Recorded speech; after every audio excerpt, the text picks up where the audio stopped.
Are there supernatural powers that can predict the future or influence events? Many who practice channeling, astrology, and tarot believe there are. Others have tried to offer proof. Among those who have claimed to have the power of the occult is Aleister Crowley. He believed that he could focus his mind and bend anyone to his will. One day in the 1920s, as he walked down a New York street, with his friend William Seabrook, he put his powers on display. Seabrook asked for a demonstration of this. So Crowley pointed to a gentleman who was walking down the street and said, "Watch this." And Crowley then began to mimic the walk and the step of that person. And then Crowley suddenly dropped to a crouch and stood up again. And the person he was mimicking slipped and fell on the sidewalk. And then got up and looked for a banana peel or whatever and couldn't figure it out. And that was Crowley's demonstration of one of his newfound magical powers. The story is legendary in occult circles, held as proof of a concept called action at a distance. Occultists in general believe that they can affect things far away, whether they can divine them and see them far away, or whether they can actually influence things far away. Magic is both an art and a science. Certain things cause certain effects to happen. At the same time, they have to be done with a certain intention and perhaps a certain flair in order to work. Was Crowley a master of 20th century occult magic, as some have claimed? His beliefs were nothing new. Crowley took his lead from the Egyptians, early occultists who believed that spells could heal the sick and make crops grow. Some things that seem supernatural can often become accepted fact. Sir Isaac Newton believed that an invisible force called gravity that held planets in orbit around the sun created action at a distance. Newton hesitated to share his groundbreaking theory of gravity for fear that it would be branded as magic. Science nowadays really is touching against ideas dealing with where magic and spirituality and religion intersect. And they're both ways of trying to find out about how the world works. The occult means secret or hidden, and its early masters were regarded as true magicians, but they were also the first scientists. Their discoveries in the occult arts of astrology and alchemy gave birth to modern scientific disciplines. You go back to ancient times, there was no science. So the magicians and the alchemists and the proto-mathematicians, they were doing science, but they were also doing literature and philosophy and cosmology and religion, and there was no sorting out of those things. Since the birth of what we would call modern science, science and the occult have sort of separated the paths. Many still view the occult with suspicion, but modern science is often working on the edge of the supernatural, trying to solve mysteries that confronted the first magicians. Serious physicists are contemplating time travel. Serious physicists are contemplating parallel universes. Serious physicists are trying to understand the 11 dimensions of string theory. And when you get into those realms, you start to look to myth and sort of magical thinking and almost surreal thinking as a way to even talk about those things. Were the early occult masters keepers of secrets that modern science is only beginning to rediscover? The trail of the occult begins in Egypt 5,000 years ago. Just before the rise of Egypt's great pharaohs, hieroglyphics or pictographs were invented. Egyptians used them to document their history and religion, and to practice complex systems of astronomy, astrology, and geometry. They believed their powerful knowledge came from the god Thoth. Thoth, or Tahuti, was the Egyptian god of magic. And more than just the god of magic, he was the god of writing, of astronomy, of mathematics and science. He invented language, he invented writing. Only priests with special training were allowed access to Thoth's sacred knowledge. Imhotep, builder of the first pyramid, was one of the chosen. Thoth was considered to be the one who gave us writing and numbers and the arts of self-cultivation through works of consciousness. Some people thought he was a person who was then deified through his accomplishments. Other people feel that this has been a mythical entity from the beginning. Legends held that a book of magic written by Thoth contained the secrets of the gods. The Book of Thoth was actually considered to be in the astral plane. Not a physical thing, but something that you had to actually travel in consciousness to arrive at. And so this is probably one of those very old incidences of channeling where an individual would get into a special state of mind, contact the Thoth energy wherever it was to be found, and then be tutored by this multilingual, multi-code kind of consciousness. If you were to describe the Book of Thoth, you could also, look at a building like the Pyramid or the Sphinx and say that the teachings contained therein are pages within the Book of Thoth. So all measurement, all words, all concepts are part of the Book of Thoth. But no Book of Thoth has ever been found. The god is said to have buried it beneath the Nile and protected its secrets with a deadly curse. Modern archaeologists eventually discovered that the Babylonians had created much of the knowledge Egyptians credited to Thoth. As early as 4000 BC, they were the first to measure planetary movements. They invented the abacus, the first sequential numeric system, and some of the earliest forms of astrology and astronomy. This information spread to Egypt and helped launch one of history's greatest cultures. And like the Egyptians, the Babylonians regarded their knowledge as divine. Every temple was an observatory. It was actually an astronomical site for watching the planets. The whole concept of divining means trying to understand the will of the gods. And in order to understand the will of the gods, you have to have something to read about them, something that you see they're doing. The Babylonians used one of the occult's oldest arts to understand their world, divination, or accessing the supernatural. The movements of the planets through the heavens used to be considered the footprints of the gods and goddesses. And when they would catch up with each other and have interactions, or one would go retrograde and then go forward again, these things were all understood to affect the world. It began in the Stone Age, when shamans invoked the spirits to ensure the success of the hunt. Certain people who were distinguishable by early man as having sort of mystical experiences, and these would be the religious representatives of the clan. These people would have been communicating in ways of imagination to kind of talk to the gods or talk to the spirits or affect certain things that would happen. In Egypt, divination developed into a sophisticated system of rituals and ceremonies designed to contact the gods who ruled their world. Of course, you were trying to influence things like your success in business or the crops. The Egyptians used rituals, they used incantations, they used symbols to convey all of those things. The pharaoh himself was the head of their religion, so that he was probably the chief practitioner of both their religion and their magic. Much of what is called ceremonial magic, the casting of spells, the use of magic words and incantations, came from the Egyptians. When Phoenician traders spread this knowledge throughout the Mediterranean world, magic became practical. They codified an alphabet that would line up the sounds of speech, the number canon, and the zodiacal signs, planets, and features in the heavens, so that you could, with this alphabet, spell sacred words. You could also count and figure and calculate, and you could also do astronomy. The sacred origins of these disciplines were gradually forgotten. In 1212 BC, Ramses II, the last great pharaoh of Egypt, died. Invading armies conquered the land of the Nile. Its occult secrets were lost, but not forever. After the decline of Egypt's extraordinary culture, another civilization rose, Greece in the 6th century BC. It was aided by one of the most probing minds in history, Pythagoras.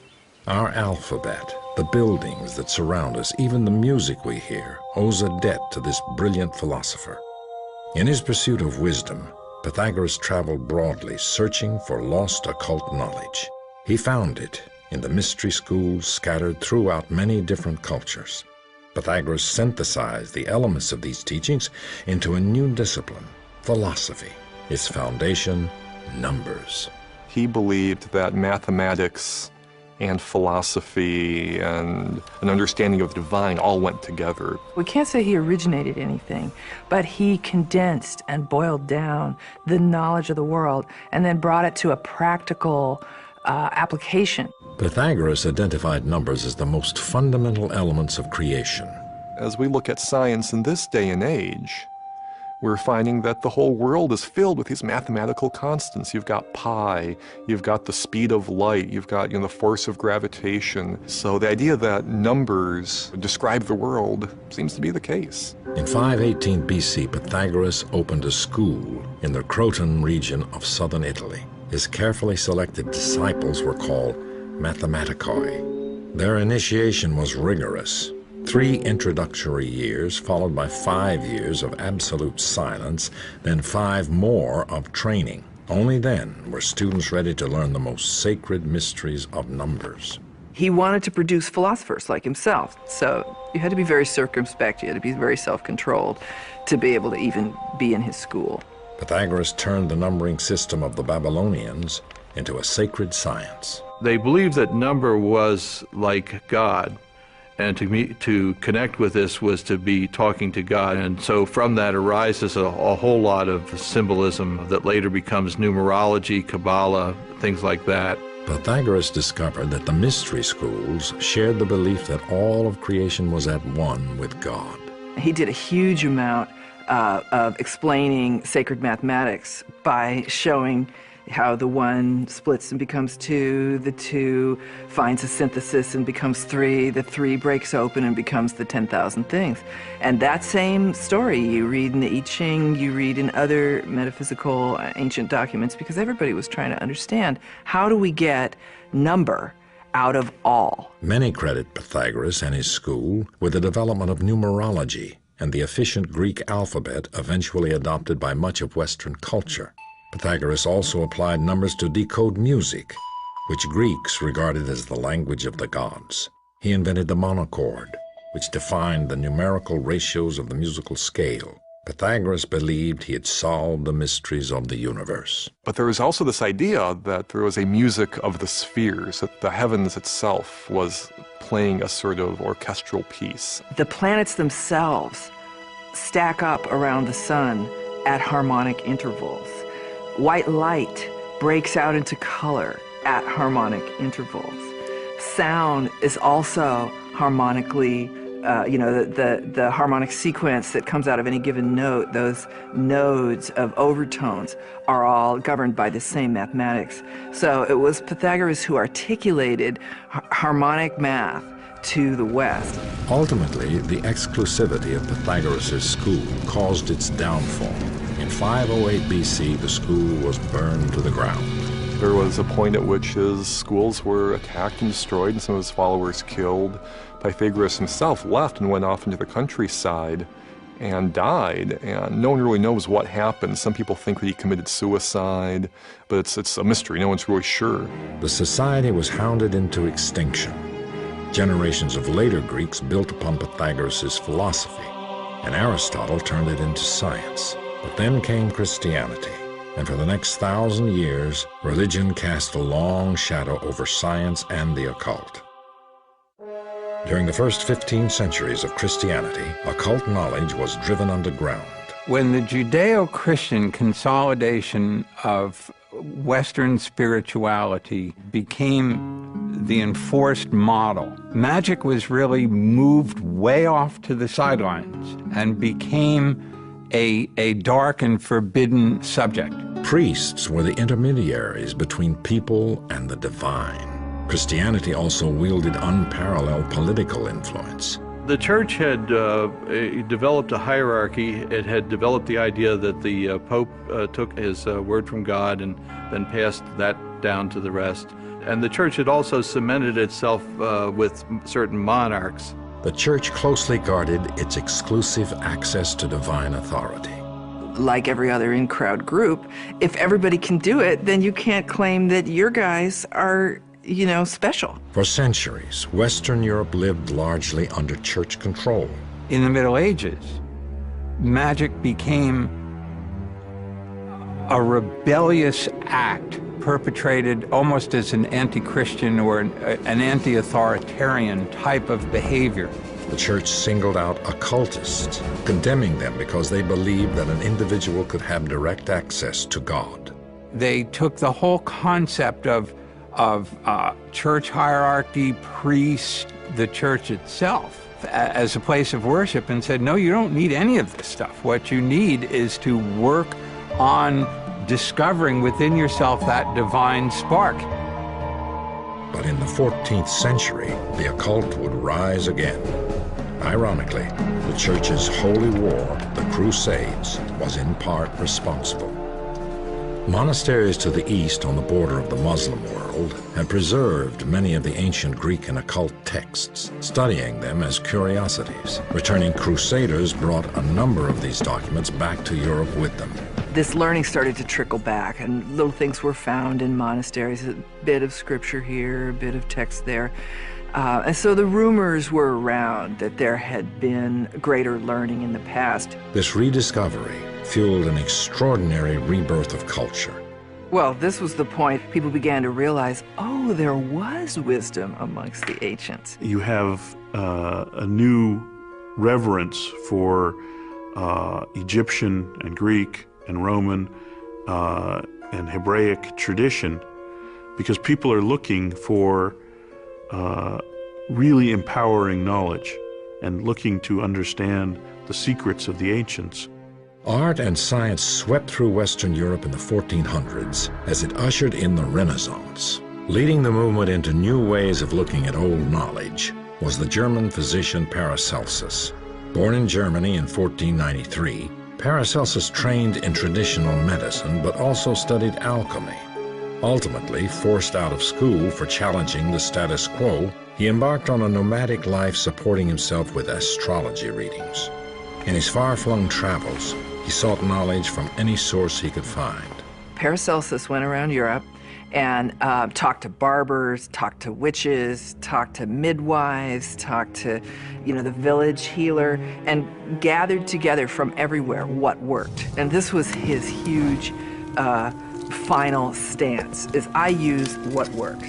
He rejected outworn theories, ventured beyond accepted boundaries. His pioneering experiments with minerals and chemicals laid the foundation for modern medicine. It was just the beginning of a scientific revolution. The next century would herald the discovery of an occult text that went against more than tradition. It was a threat to the power of the church. The Renaissance brought about a new spirit of learning, and academies sprung up throughout Europe. In the 15th century, Marsilio Ficino founded one of Italy's most progressive. With the support of his patron, Cosimo Medici, Ficino acquired and translated a collection of documents reputedly authored by a mysterious Egyptian magician named Hermes Trismegistus. An emissary from the Orthodox Church brought a cache of documents, and Ficino found, I think it was 12 books supposedly written by Hermes. They weren't necessarily all written as one book, but they were gathered together once these translations were made. The documents, which became known as the Hermeticum, contained teachings from the early Christian era that had been lost for centuries. Their pedigree appeared to be impeccable. The name of their supposed author, the mysterious Hermes Trismegistus, was a combination of the Greek god Hermes and the Egyptian god Thoth, the two greatest gods of Greek and Egyptian magic. There was occultism in there. There were esoteric doctrines. There was alchemy. There was magic. There was astrology. And Ficino and his school considered these documents to be extremely old, predating Plato, in fact, and having come from Egypt. Scholars would determine that the man Hermes Trismegistus never existed. What Ficino was translating was a compendium of Greek lore about how an individual could cultivate themselves and become enlightened. raising of a given individual's consciousness until they are like the gods. The books were set up as a series of dialogues between the god Hermes and others who conveyed the secrets of the universe. One of the documents was a short piece called the Emerald Tablet, which became the Bible of Renaissance occultists. On this tablet, it was said, these are all legends, that there were 12 or 13 lines, and these lines started with "as above, so below." This was the great idea of the pattern of the universe, the pattern of the stars and the great universe is repeated as well on the earth. The Hermeticum restated the teaching of the early mystery schools, that human beings possessed a divine nature. So this is really the goal of Hermetic initiation and any other kind of initiation, would be to transcend our mortality and put us back into our ultimate state as spiritual peers. The Hermeticum dazzled Renaissance scholars, and occultism was reborn. Could the idea that human beings shared a direct link to God undermine the authority of the Church? The discovery of the Hermeticum during the Renaissance created a new generation of occultists. They sought to combine religion with science and magic, a dangerous undertaking in a society ruled by Christianity. John Dee would risk his life to study its teachings. John Dee was a giant. John Dee was the embodiment of the ideal of an enlightened being who had the spiritual understanding of his role and mission in life, and who was gifted with, superior intelligence. But like Pythagoras, he would pay a heavy price for daring to seek out the wisdom of the gods. The ultimate Renaissance man, Dee followed in the footsteps of Paracelsus, using experimentation to become a gifted scientist, an inventor, a mathematician, a brilliant cryptographer, and a pioneer in the field of navigation. But he was also an occultist, he was a sorcerer, he was an astrologer. He was, in fact, Queen Elizabeth's personal court astrologer. And in that sense, his interests were all very much in keeping with the thinking of the time. There wasn't a distinction made between magic and science, and he was pursuing an understanding of the world around him. When Queen Elizabeth rose to the throne of England in 1558, she installed Dee as court astrologer, but his influence reached far beyond his position. England's famous magician was also a spy for the Queen. He was involved with political intrigue. He was a trusted ally of the Queen, but he was also working behind the scenes throughout Europe to help to lower the power of the Church and to substitute Protestant power in its stead. With Dee's guidance, Queen Elizabeth officially legitimized the most significant occult science of the Renaissance, alchemy. Alchemists had two goals: to heal illness and to turn base metal into gold.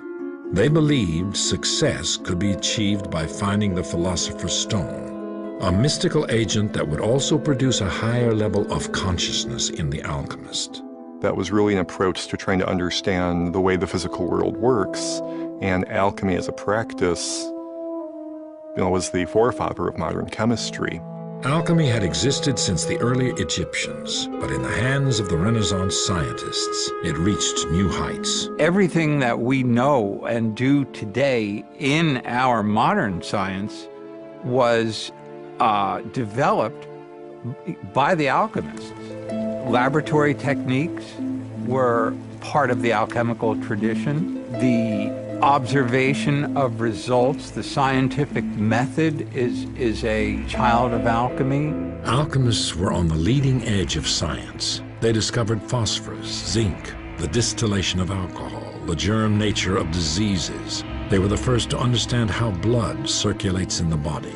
The Church viewed their unorthodox experiments and scientific breakthroughs with growing suspicion. We are speeding up what nature does. We're speeding up the rate at which the metals evolve. We're speeding up the rate at which medicines are combined and raise consciousness. And the Church felt that you can't be speeding up God's creation without recourse to demons. Despite his work in alchemy, Dee's true occult passion lay in divination. He believed that he could apply scientific methods to communicate with supernatural beings. Dee's obsession with contacting the angels would have disastrous consequences. This art of manipulating objects like bones, tea leaves, and tarot cards had arrived from the Muslim East in the 14th century and become a popular method of fortune-telling. But Dee used a divination method known as scrying. Dee relied on looking into a crystal ball that would reflect back supernatural information. Scrying is a long-time-old technique, scrying into glasses, mirrors, bodies of water, anything that would have a reflective surface, and see if you could see not just the material things, but the spiritual things standing behind. These efforts were unsuccessful until one day a young man named Edward Kelly appeared at his door. Kelly seemed to have the talent to see into the shadow world. Their system involved Edward Kelly looking into a amethyst crystal and describing what he saw, and John Dee would then record these communications. Kelly began receiving messages from the angels. They spoke in a language he called Enochian, from the lost biblical book of Enoch. These transmissions are early examples of what New Age followers now call channeling. What Dee and Kelly brought forth was completely new. It was not based on tradition. He appeared to be speaking a new language. The Enochian language does appear to have a coherent vocabulary and syntax, and this doesn't seem like the sort of thing that Kelly, who was not a particularly educated or schooled person, could have just invented. He couldn't have faked something like that. John Dee and Kelly embarked on a tour of Europe to share their discoveries, just as the Inquisition launched another crackdown against heretics. All you needed was a slight change in political or religious circumstance, and something that was considered exceptionally wonderful would then be considered demonic and scary. Dee returned home to England to find that a mob had destroyed his irreplaceable library and scientific and occult instruments. Dee had fallen out of favor with the court. The man who began as a leading scientist of the Renaissance ended his life penniless, branded as a sorcerer. Dee's main legacy was not to science, it is to magic. And it's because of those who have come after, who have seized upon what he created and made it into a new worldview, whether it's consciousness arts or ceremonial magic or divination, could take place inside these new parameters that they set up. John Dee's fall was the beginning of the occult's end. The practices were reviled by the church as the work of demonic possession. From the 14th through the 16th century, more than 40,000 people would be executed for witchcraft. Occult ideas became embedded in the traditions of secret societies, such as the Freemasons and the Rosicrucians. They were tending to do them passed on among secret brotherhoods and organizations because these are very powerful and dangerous ideas, dangerous to status quo, dangerous to institutionalized religion. So there's an element of underground secrecy associated with some of these themes. These havens of safety began to flourish across Europe. Secret societies were instrumental in the new age of enlightenment that swept through Europe in the 1700s and even helped in the founding of American democracy. Participation in these organizations had fallen dramatically by the mid-1800s as they became more civic-minded and less interested in the occult. So what would cause a resurgence in the occult? In rural New York, two unlikely sisters would inspire a national obsession with the occult. Magic would once again capture imaginations.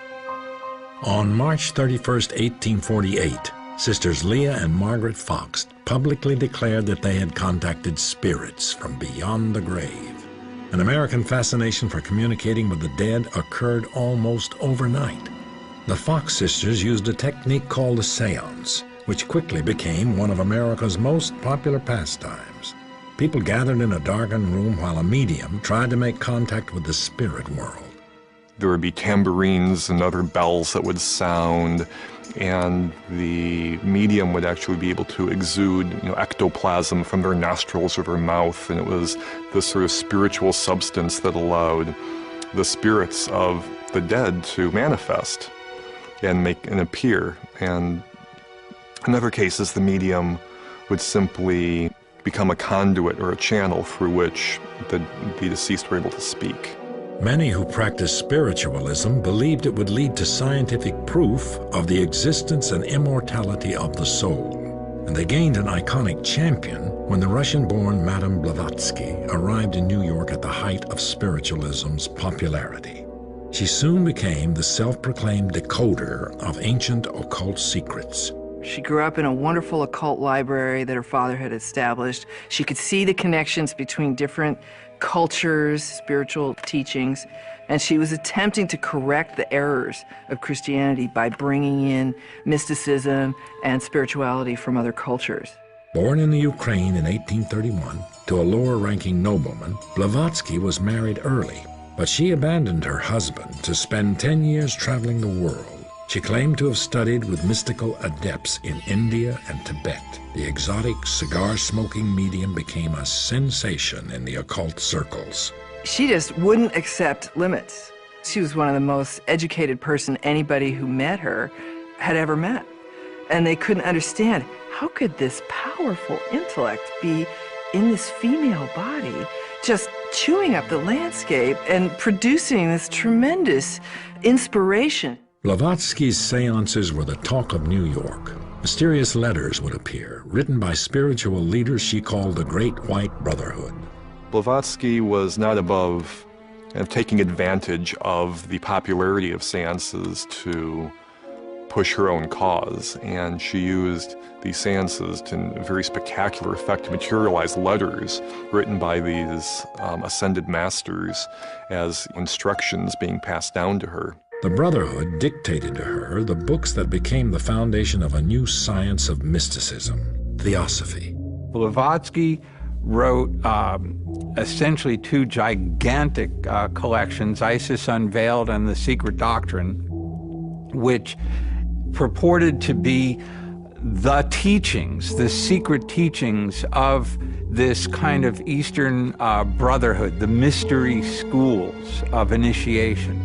And she totally altered the spiritual landscape of Western civilization by introducing those concepts. She was very much a pioneer in bringing ideas of Eastern esotericism into the West. She focused on the similarities between Christianity and Hinduism and Buddhism and other spiritual traditions, arguing that there is in fact a tradition that underlies all spiritual faiths in the world.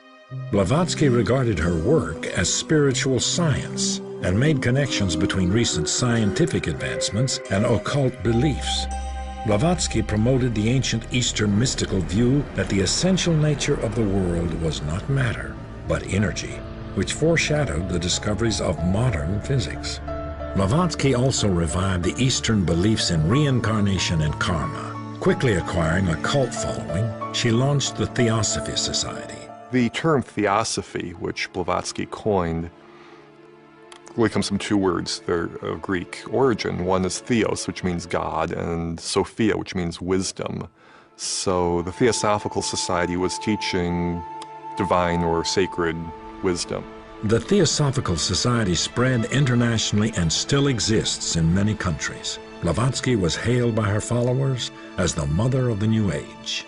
But for all of Blavatsky's charisma, she soon fell victim to her own success. And at the time that she was becoming famous, this business of spiritualism and channeling, and especially seances where you'd call up your dead ancestors, that was going all over the Western world, and she felt like that was charlatanism.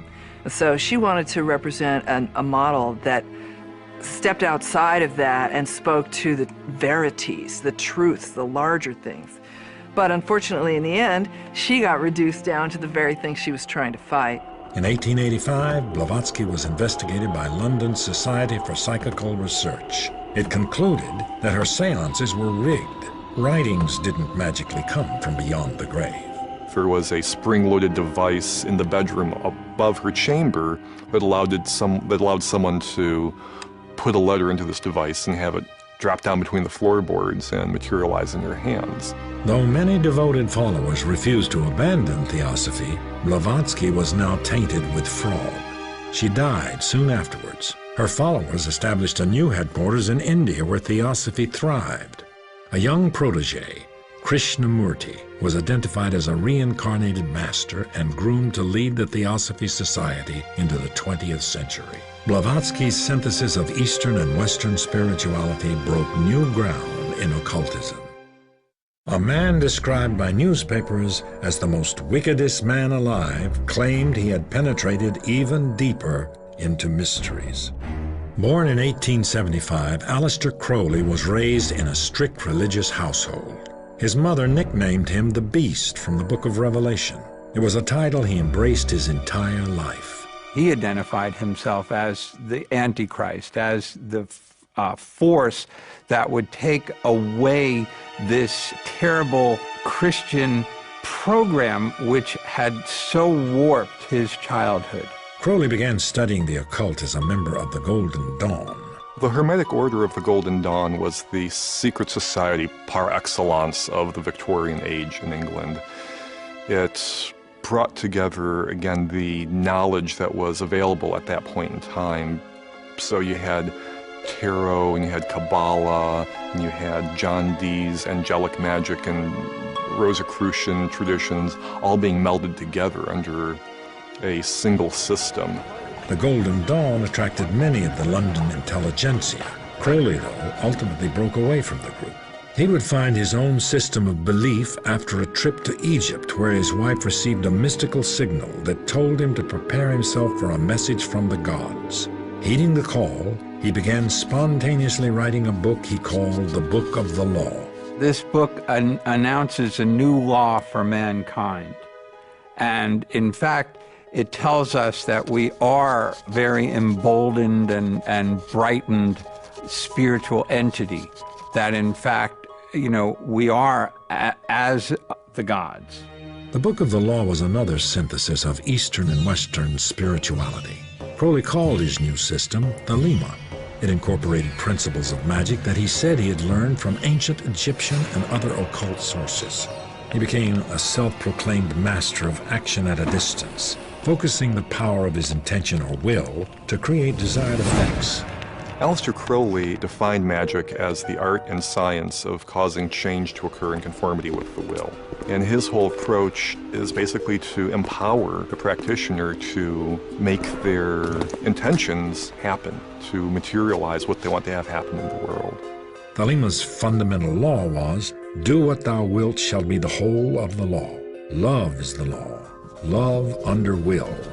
While this may have meant pursuing a higher path for some, for others, it excused every variety of deviant behavior. Some critics claim that Crowley himself was one of its worst offenders. Crowley was practicing sexuality as a spiritual path. He reduced a great deal of symbolic teachings to their essence, which is essentially the duality or the polarity between male and female. And he experimented greatly within that sphere to understand what mysteries were contained within the sexual act. Crowley went on to start his own secret society, the Ordo Templi Orientis, and wrote numerous books about meditation and ceremonial magic. He also helped reinterpret tarot for the 20th century. The tarot is a pictorial representation of occult teachings. It's a method of going within and contacting archetypal levels within oneself, spiritual levels, and entering meditative state in which intuition is heightened and maybe even, where you can see certain patterns developing because you're in the right state of mind. While popularized by Italian noblemen in the 1300s as playing cards, some say tarot's origins date to ancient Egypt. Over time, they acquired occult significance. Crowley developed a deck of his own, called the Book of Thoth, based on the Egyptian magic he had studied. A popular divination tool today, tarot is said to reveal information about the seeker and the questions about his future. Everything that's related in one moment of time is all connected. So if two people come together around a question and they're manipulating an oracular tool like this, but if that manipulation is intended to serve the need and the feeling, then it will make a mirroring reflection of the energy that's produced between the two people. Crowley's writings, like Madame Blavatsky's, were heralded as forerunners of many New Age ideas. But despite his serious work in occultism, ultimately he became infamous for his use of drugs and decadent sexual behavior. As Hitler rose to power in the 1930s, Crowley's reputation was fatally damaged. He wrote pro-Nazi propaganda and was soon an outcast. After World War II, it was rumored that Hitler had used Crowley's and Madame Blavatsky's writings to help him create his theory of a master race. I don't think there's any evidence that Hitler read the works of Aleister Crowley per se. It's definitely known that Hitler and members of his regime had a very keen interest in the occult, and they adopted the trappings of occult symbolism. Ill and addicted to opium, Crowley spent his final days in a boarding house and died in 1947. Like other occultists before him, Crowley attempted to learn the secrets of the gods, only to be discredited and condemned by society. I think that in the cases of these great thinkers in history that we see ultimately being persecuted for their beliefs, what's happening there is that these people are very forward-thinking and they challenge our preconceptions. They make people uncomfortable. From that level of discomfort and that level of fear and that threat that thinking has to people's power base, that leads societies and governments and other institutions to act against people who speak out in that way. Once again, occultism seemed to disappear. It would take the drugs, rebellion, and social upheaval of the 1960s to usher in its next revival. Occult practices languished on the fringes of society for most of the 20th century, but they resurfaced during the hippie movement of the 60s. Popular gurus like the Maharishi and Timothy Leary promoted altered states of consciousness that could lead to higher levels of self-awareness. Individualism became the goal of millions of young people who rejected traditional religion to find their own direct route to God. By the 1980s, New Age ideas had become mainstream. Madame Blavatsky's writings became pivotal in reinterpreting occultism for modern audiences, and even Aleister Crowley's reputation was somewhat restored. There was this boom in occult interest that resulted in Crowley being almost a pop culture icon. The Beatles put Aleister Crowley on the cover of Sgt. Pepper. You have musicians like David Bowie and Jimmy Page becoming very interested in Crowley. He experienced a renaissance, as it were, in the 60s and 70s and has been a very popular figure ever since. Occult belief systems are now embraced by millions of New Age followers who pick and choose from their wide array of concepts to fashion their own individual brand of spirituality.